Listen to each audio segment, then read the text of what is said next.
Hey guys, तो हम रसशास्त्र एवं भैषज कल्पना का फर्स्ट पेपर पढ़ रहे हैं, जिसके अंदर हम देख रहे हैं आधारभूत सिद्धांत। तो इसके अंदर आज हम देखेंगे अनुपान एंड सहपान। ये ऐसा टॉपिक है जो आपको भैषज कल्पना में भी पढ़ने को मिलेगा और आपको डीजी में भी पढ़ने को मिलेगा।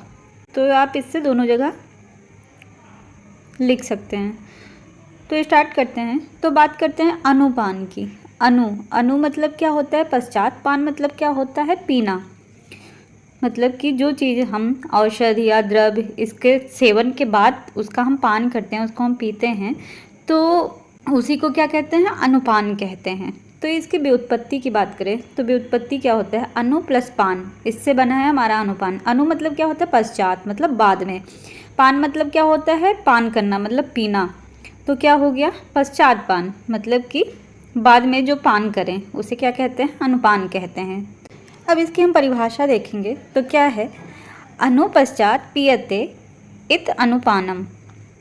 मतलब क्या है कि औषधि को, जब हम किसी औषध को द्रव पदार्थ में मिलाकर खाते हैं या फिर औषध सेवन के बाद, मतलब औषध को हम ग्रहण कर लिए, फिर इसके बाद में जो द्रव पदार्थ होता है उसका पान करते हैं, उसी को क्या कहते हैं? अनुपान कहते हैं। मतलब ऐसा द्रव जिसे हम औषधि सेवन करने के बाद लेते हैं उसी को क्या कहते हैं? अनुपान कहते हैं। जैसे एग्जाम्पल देखेंगे, काश और श्वास में मरीज चूड़ लिए, उसमें हम क्या किए? मधु के साथ उस चूड़ को हम लिए, तो उसी को क्या कहते हैं? अनुपान कहते हैं। अब बात करते हैं सहपान की। तो सहपान क्या होता है? तो सहपान दो शब्दों से मिलकर बना है, सह प्लस पान। सह मतलब क्या होता है? साथ। पान मतलब क्या होता है? पीना। तो शय मतलब कि क्या है? जब हम किसी औषध को ले रहे हैं तो औषध के साथ साथ ले रहे हैं। जैसे कोई चूड़ हो गया, चूड़ को उसमें शहद में मिला के हम मिक्स करके ले रहे हैं, मतलब चाट रहे हैं, तो इसी को क्या कहेंगे? सहपान। मतलब कि औषध के साथ साथ हम क्या ले रहे हैं? शहद ले रहे हैं, तो इसी को क्या कहेंगे? सहपान कहेंगे। मतलब औषध के साथ साथ ग्रहण करना, उसी को क्या कहते हैं? सहपान कहते हैं। जैसे इसका और एग्जाम्पल है, मरीच आदि चूर्ण को तक्र के साथ मिक्स करके लेते हैं, तो कहाँ लेते हैं? ग्रहणी रोग में लेते हैं। फिर रसून कल्क को एरंडकौत के साथ लेते हैं, वात रोग में। शतावरी चूर्ण को गोदुग्ध के साथ लेते हैं, बाजीकरण में। अब उत्तम अनुपान के गुण की बात करते हैं कि जो अनुपान होता है, उत्तम अनुपान के गुण क्या क्या होते हैं। तो जो अनुपान आहार और औषध से विपरीत गुण वाला हो परंतु विरोधी ना हो, ऐसा अनुपान उत्तम होता है। मतलब क्या होता है कि जो अनुपान हम ले रहे हैं तो जो हमारा आहार है, औषध है, उसके विपरीत गुण वाला हो, लेकिन फिर भी वो क्या करे? उसका विरोध ना करे, तो ऐसा अनुपान क्या होता है? उत्तम अनुपान होता है। जैसे मांस का अनुपान क्या होता है? मध्य होता है। वातज विकार में अनुपान क्या होगा? तो स्निग्ध और उष्ण होगा। पित्तज में अनुपान क्या होगा? तो मधुर और शीत होगा।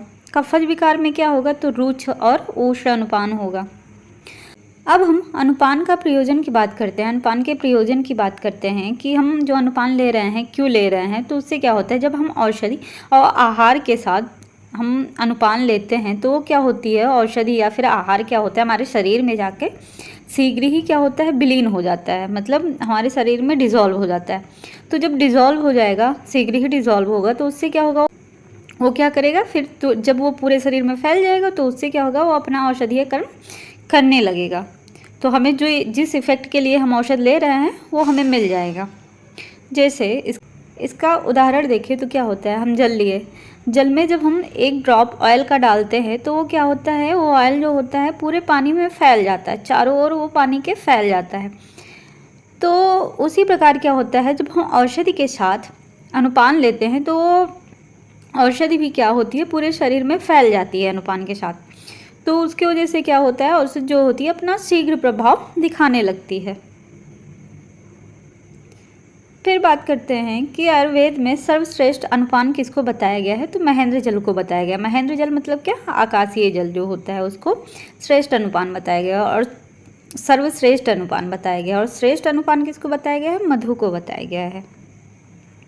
अब बात करते हैं अनुपान से लाभ की, कि जब अनुपान का हम अनुपान ले रहे हैं तो उससे क्या क्या लाभ होता है। तो क्या होता है कि अगर हम उचित रूप से अनुपान लेते हैं तो मनुष्य क्या होता है? मनुष्य तृप्त हो जाता है और आहार को सुखपूर्वक पचाता है, जिससे आयु बल की वृद्धि होती है। फिर अनुपान के गुण कर्म की बात करते हैं। तो उससे क्या होता है कि अनुपान जो हम ले रहे हैं तो अनुपान क्या करता है, तृप्त करने वाला होता है, हमें तृप्त कर देता है, चित्त को प्रसन्न करता है और क्या करता है, शरीर में बल, ऊर्जा, शक्ति उत्पन्न करता है, शरीर की रक्षा करता है, शरीर में क्या करता है, बृंघण करता है आदि इसके गुण कर्म हैं। अनुपान में प्रयुक्त द्रव्य क्या क्या होते हैं, जो अनुपान ले रहे हैं उसमें हम क्या क्या ले सकते हैं। तो क्या हो गया, पहला हमारा तो अंतरिक्ष जल हो गया, फिर शीतल जल हो गया और फिर उष्ण जल हो गया, आसो हो गया, मध्य हो गया, यूष हो गया, दुग्ध हो गया, मांस रस हो गया, मधु, घृत, तैल, ये सब हम प्रयुक्त करेंगे। इसके अतिरिक्त क्या करेंगे कि जो औषधियाँ होती हैं उनका स्वरस, फांट, क्वाथ, हिम, अर्क, ये सब भी हम अनुपान के रूप में प्रयुक्त करते हैं। अब अनुपान निर्धारण की बात करते हैं कि जो अनुपान हम ले रहे हैं तो उसको हम कैसे निर्धारण करेंगे, कैसे हमको पता होगा कि हाँ इस चीज़ में हमको ये अनुपान चाहिए। तो ये 3 टाइप के होते हैं अनुपान निर्धारण।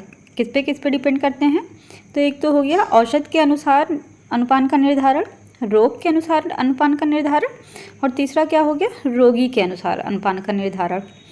तो औषध के अनुसार अनुपान का निर्धारण इसमें देखें तो क्या होता है, जैसे तैल है तो तैल में कैसा अनुपान लेंगे, तो उसमें क्या होगा, उष्ण जल लेंगे, यूष के साथ लेंगे, चूर्ण ले रहे हैं तो उसको मधु के साथ लेंगे, जल के साथ लेंगे, दुग्ध के साथ लेंगे, घृत ले रहे हैं तो उसको उष्ण जल और दुग्ध के साथ लेंगे, और लेह ले रहे हैं तो दुग्ध के साथ लेंगे, जल के साथ लेंगे।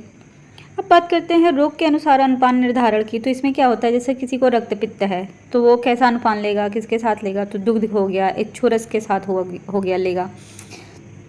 अगर विष है तो विष में कैसा अनुपान होगा, अर्क होगा, शिरीष, आशव होगा। शिरीष के बारे में आपको पता होगा, अग्रह प्रकरण में बताया गया है। शिरीष क्या होता है, विषग्ना नाम, मतलब विष का हरण करने वाला, विष का नाश करने वाला। तो विष का अनुपान क्या हो गया, शिरीष, आशव। शोष में कौन सा अनुपान होता है, तो मांस रस के साथ लेते हैं।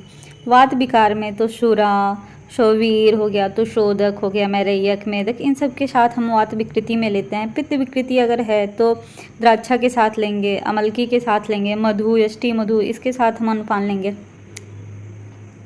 कफ विकृति में क्या अनुपान होगा हमारा, तो वो मधु हो गया, गोमूत्र हो गया, कफनाशक द्रव्य हो गए, ये सब क्या हो गया, कफ विकृति के अनुपान हो गया। अब रोगी के अनुसार अनुपान निर्धारण कैसे करेंगे, तो जैसे कि अगर कोई कृष्ण रोगी है तो उसको हम किसके साथ देंगे, सूरा के साथ देंगे। अगर कोई स्थूल रोगी है तो उसका अनुपान क्या होगा, मधुओदक होगा, मतलब कि जो शहद वाला पानी होता है वो होगा। अगर स्वस्थ मनुष्य है तो उसका अनुपान कैसा होगा, तो उसमें क्या होगा, दुग्ध हम दे सकते हैं, दुग्ध के साथ औषधि दे सकते हैं, भोजन के मध्य में दे सकते हैं। फिर अब अनुपान प्रयोग काल की बात करें कि अनुपान हमें किस किस काल में हम कर सकते हैं। तो क्या होता है, भोजन के पूर्व, अगर हम भोजन के पूर्व अनुपान ले रहे हैं तो क्या करता है, हमारे शरीर में वो कृशता लेके आएगा। भोजन के मध्य में अगर कर रहे हैं, भोजन के बीच में कर रहे हैं तो क्या करेगा, साम्य अवस्था कर होगा। और अगर वही हम भोजन के पश्चात, मतलब भोजन खाना खाने के बाद अगर अनुपान ले रहे हैं तो क्या होगा, पुष्टिकर होगा। अब अनुपान निषेध की बात करते हैं, किसको किसको अनुपान नहीं लेना है, तो जो भी ऊर्ध्वजत्रुगत विकार से पीड़ित है उसे नहीं लेना है। श्वास, कास, उरा, छत, शीत, भाष्य, प्रसंग, स्वर भेद, ऐसे लोगों को अनुपान नहीं लेना है। फिर अनुपान सेवन काल में निषेध क्या होता है, तो अगर कोई अनुपान का सेवन कर रहा है तो उसे क्या क्या नहीं करना है, तो भाषण नहीं देना है, शयन नहीं करना है, मुस्तापिष्टि नहीं सेवन करना है, निद्रा नहीं लेनी है, आत्म मतलब धूप का सेवन नहीं करना है, सवारी नहीं करना है, ये सब अनुपान में निषेध है अनुपान सेवन काल में। अब अनुपान का महत्व देखते हैं कि इसको हम आखिर लेते क्यों हैं। तो इसका महत्व क्या है कि रोग के अनुसार यदि सही अनुपान के साथ औषधियों का प्रयोग किया जाता है तो वह औषधि अनुपान के कारण अत्यधिक गुणशाली हो जाती है। मतलब जैसे रोग है तो उसके अकॉर्डिंग जब हम अनुपान लेते हैं तो क्या होता है कि वो औषधि के गुण को और बढ़ा देती है, तो औषधि क्या होती है और गुणशाली हो जाती है। तो उसकी वजह से जो रोग होता है वो क्या होता है, शीघ्र नष्ट हो जाता है। तो आज का हमारा टॉपिक यहीं पे समाप्त होता है। Thank you.